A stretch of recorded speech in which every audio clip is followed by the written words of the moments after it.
En la ciudad de Barranquilla tenemos escritores exponenciales como, por ejemplo, Fanny Buitrago, Marvel Lum Moreno y nuestro amigo Guillermo Tedio, profesor de la Universidad del Atlántico, narrador del Caribe y ahora profesor en la maestría de literatura de la Universidad del Atlántico. Desde hace mucho tiempo Guillermo se ha dedicado a las letras y es autor, por ejemplo, de obras como El amor brujo, también La oscuridad tiene su sombra y La noche con ojos. Bienvenido, profe, a este espacio de Reescriba. Gracias, Alberto, por la invitación a tu espacio cultural, literario. Me place saludarte, estar contigo aquí conversando sobre literatura, lo que más nos gusta, ¿no? Sí, señor, así es. Hace ya más o menos unos 14 años estuve en su taller de literatura en Más que Letras de la Universidad del Atlántico que dirige nuestro amigo el profesor Álvaro García. ¿Qué experiencias recuerda de su momento? No, gratos momentos, porque ustedes tenían la capacidad de asimilar, no solamente asimilar lo que leían o lo que uno explicaba, sino que aportaban cuentos, creaciones, ¿no? Era un grupo muy activo, ¿no? Vinculado a la carrera de Español y Literatura de la Universidad del Atlántico, pero también eran creativos, son creativos, ¿no? Algunos han publicado libros y hoy en día muchos de ustedes son conocidos, no solamente en las redes sociales, sino en el ambiente cultural de Barranquilla y del país, ¿no? Hablando acerca de su producción, ¿cuándo empieza a escribir Guillermo Tedio? Recuerdo que mis primeros borradores se remontan a segundo de bachillerato. Segundo de bachillerato comencé a escribir algunos textos en que El Quijote de la Mancha, el libro que habíamos leído con mi profesor de literatura en aquel momento, que era el rector del colegio de bachillerato de Baranoa, Julio de Pantoja Maldonado, habíamos leído algunos capítulos, no toda la obra, algunos capítulos del Quijote, sobre todo las aventuras con los molinos de viento. Era inmancable la lectura de ese capítulo, ¿no? Y entonces yo decidí, por propia intuición o creación, hacer que el Quijote apareciera en Baranoa y sostuviera una especie de duelo, un combate con uno de los locos de la población, con uno de las personas pues que vivían en la calle en Baranoa. Entonces yo lo puse a pelear al Quijote con ese personaje de Baranoa. Recuerdo que le mostré el relato de algunas 2 o 3 cuartillas, se las mostré a mi profesor Julio de Pantoja Maldonado, a quien yo diría que a él de alguna manera le debo el hecho de que yo me hubiera vinculado a la escritura literaria, porque todo lo que yo le mostraba él lo elogiaba. No solamente lo elogiaba, sino que de inmediato hacía que en los actos cívicos yo leyera todas esas cosas que yo comenzaba a escribir. Entonces yo diría que mis primeros textos se remontan a segundo de bachillerato, con ese episodio en que yo hacía que el Quijote combatiera con un loco de la población. Llega a la Universidad del Atlántico, empieza la carrera de filología. Sí, la Universidad del Atlántico fue importante para mí porque ya yo había prácticamente devorado la biblioteca del colegio de bachillerato, no solamente la biblioteca del colegio, sino que también había devorado las bibliotecas particulares de los habitantes de Baranoa que tenían libros en sus casas. Por ejemplo, yo había leído los libros de la familia Soto, que era un señor que tenía una colección de libros de Vargas Vila y de Julio Verne. Todos esos libros los había leído yo. Entonces yo, estos libros de la biblioteca de la Universidad del Atlántico y la biblioteca departamental, ahí entré en conexión con Meira del Mar, ¿no? Ya yo he hablado de ese momento en que yo llego a la biblioteca departamental pidiendo que me dieran 5 o 6 libros para llevármelos para la casa, y la empleada me ha dicho que no, que los libros eran para leerlos ahí en la sala. Y entonces atrevidamente voy a la oficina de Meira, yo no la conocía, pues sabía que era una poetisa importante, y le explico cuál es mi deseo de llevarme 5 o 6 libros, ¿no? Y ella me dio los libros. Claro, me puso algunas condiciones. Me dijo, el día que los traigas vienes aquí a la oficina, porque quiero que hablemos de los libros. Entonces era como una especie de tarea lo que me puso. Tener el compromiso de leerlos. Claro, y yo no solo me los leí en una semana, creo que me los leí en menos. Sí, era en esa época yo leía mucho, ¿no? Y me leía a veces un libro diario. O sea, yo tenía abandonados las tareas de la universidad, ¿no? Por estar leyendo, ¿no? Por estar leyendo. Y recuerdo que cuando le llevé los libros a Mayra me hizo algunas preguntas sobre los libros que había leído. Recuerdo que me había llevado opiniones de un payaso, de Heinrich Bell, un escritor alemán, ¿no? Y me había llevado el ratón y el gato, creo que era, ¿no? Una novela también europea, ¿no? Y Mayra me hacía preguntas, ¿no? Cogía los libros y con mira y esto. Entonces se dio cuenta que yo iba a responder por los libros. Entonces, a partir de ese momento yo me traía pilas, lotes de libros me llevaba pues para Baranoa libros y después los devolvía, ¿no? Siempre los devolvía, ¿no? Y ahí tuve mucha amistad con Mayra, ¿no? ¿Ya venía escribiendo desde la etapa escolar, en su bachillerato, Sí. seguía produciendo en la universidad? Sí, entonces cuando estoy en la universidad, el espectador lanza un concurso nacional de cuentos que premiaban un cuento mensual. Y entonces a final de año, los 12 cuentos premiados durante los 12 meses, iban a un concurso final e iban a escoger el mejor. Entonces yo gané uno de los meses con el cuento Tierra de Iguanas y me hicieron una entrevista y lo publicó El Espectador. Ese cuento Tierra de Iguanas está incluido en el primer libro, La Noche con Ojos. Y como dices tú, hace poco la Universidad del Norte publicó en sus fascículos Roble Amarillo. Son ediciones que hace la Universidad del Norte para obsequiarlas a los estudiantes de esa universidad. Publicó ese cuento y 3 cuentos más con el título de Tierra de Iguanas, ¿no? Tierra de Iguanas, ahí aparece el primer cuento que aparece. Se puede descargar de la red el libro Tierra de Iguanas, ¿no? Aquí tenemos un ejemplar. Este libro, del que ya por supuesto no existe, no se consigue en ninguna parte, de pronto en algunas bibliotecas, ¿no? Creo que sí. Tengo este ejemplar y otros 2 o 3 empastados. Este es el primer libro que yo publico con el título de La Noche con Ojos. Aquí recogí mis primeros textos.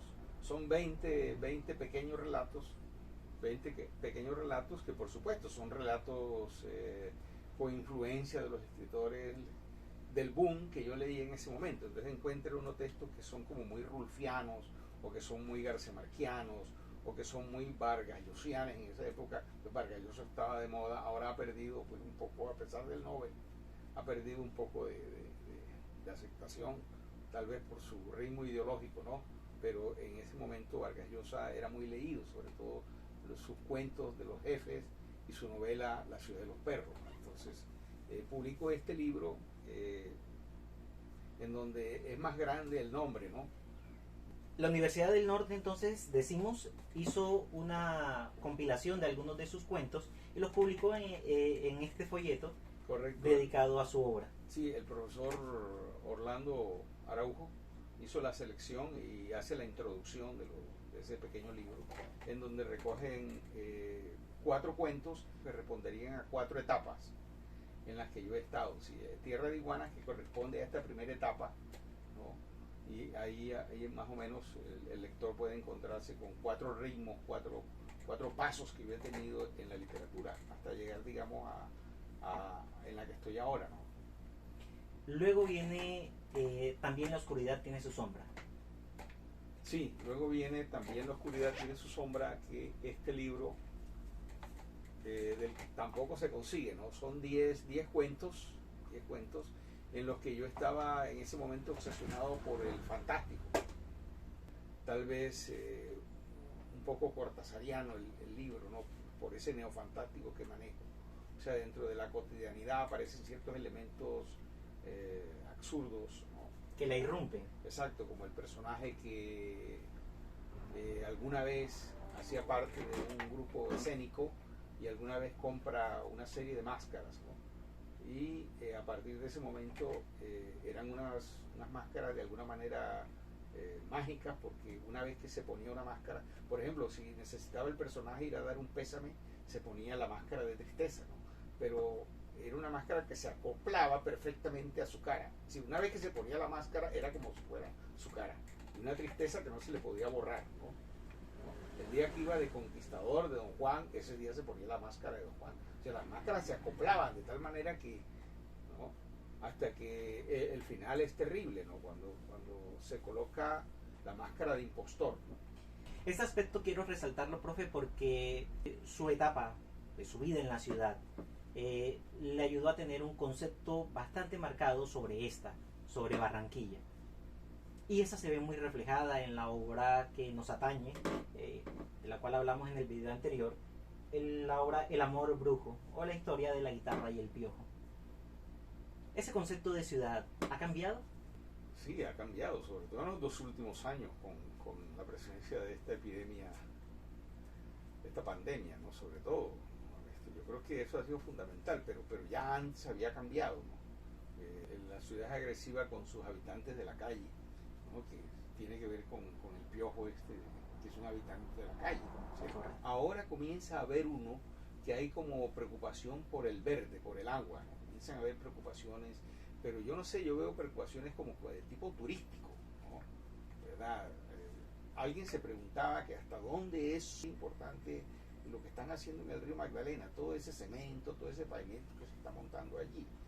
Es decir, toda la fauna y flora de la Ciénaga de Mallorquín. Hay que preguntarse, ¿verdad?, si realmente eso es lo que necesitamos. Si realmente necesitamos eso, ¿no sería mejor ayudar a la gente que está en la calle, a los que no tienen que comer, a los que no tienen que vestir, a los que no tienen salud? ¿No sería eso más importante, lo humano? ¿No sería mejor poner lo humano por delante? Un día me preocupé por la literatura para niños. Decidí contar la historia de un piojo que vivía en la cabellera abundante de un pianista, de un músico, ¿no? Y un día este pianista va a hacer un concierto en una zona contaminada de la ciudad de Barranquilla, que es la Vía 40. Era la Vía 40 en aquella época en que yo escribí el cuento. La Vía 40 era la zona más contaminada. Entonces ese músico queda calvo, pierde el cabello por efecto de la contaminación, y el piojo queda sin vivienda, ¿no? Es una historia que cuando yo se la leí a los niños se divertían, ¿verdad? Incluso recuerdo que alguna vez hice un taller de vecinos con el cuento y los niños comenzaban a agregarle cosas al piojo, meterle otras aventuras. Y no, perfecto, de eso se trataba, de contar historias, ¿no? El profesor Clinton Ramírez, No está aquí.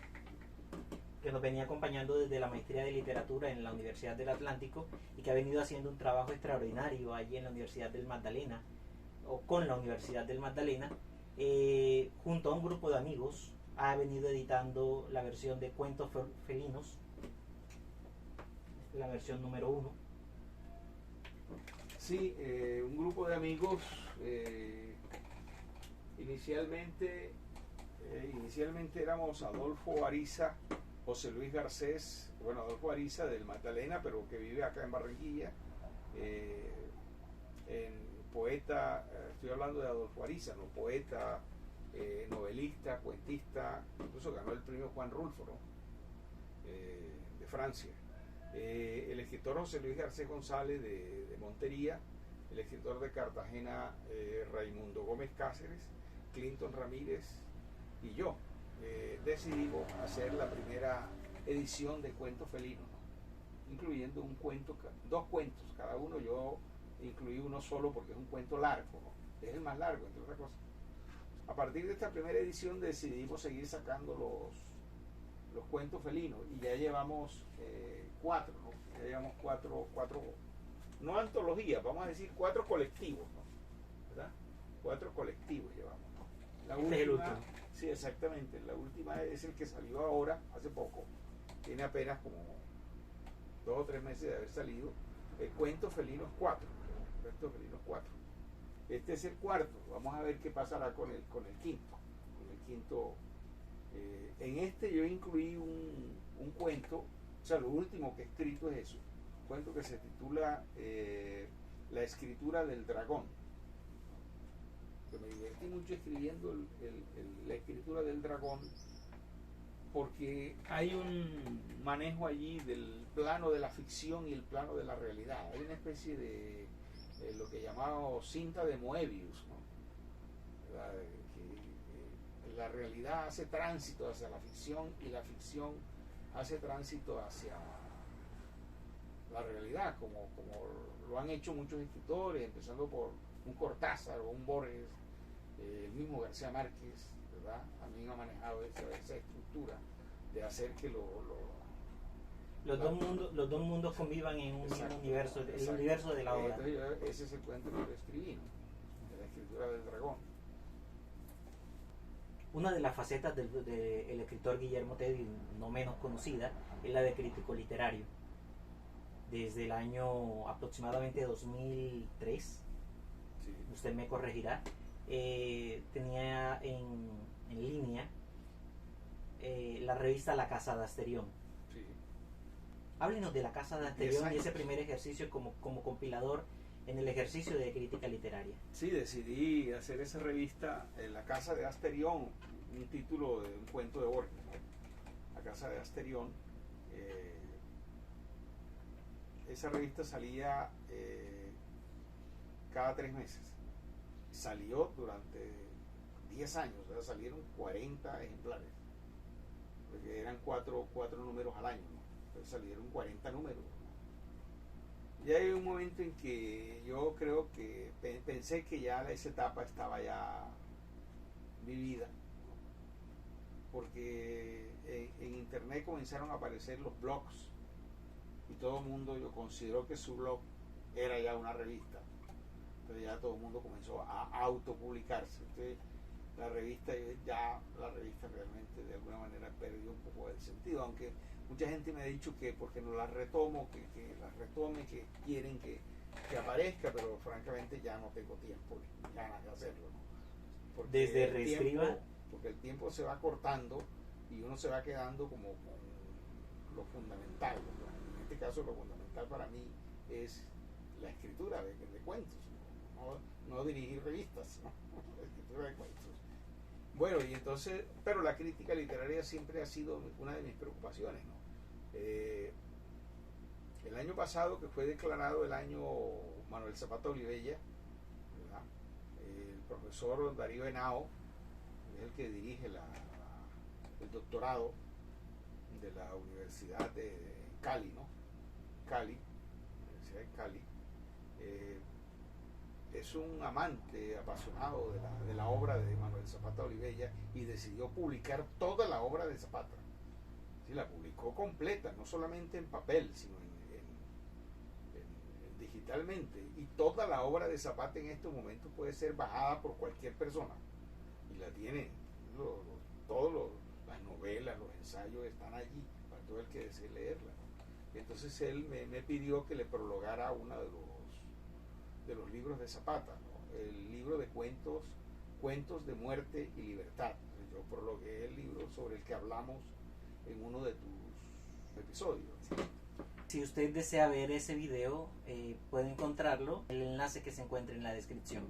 Correcto. Y eso me llevó también a retomar otras obras de Zapata, como desde el punto de vista crítico, ¿no? Como Changó el Gran Putas, que es la gran novela de Zapata, ¿no?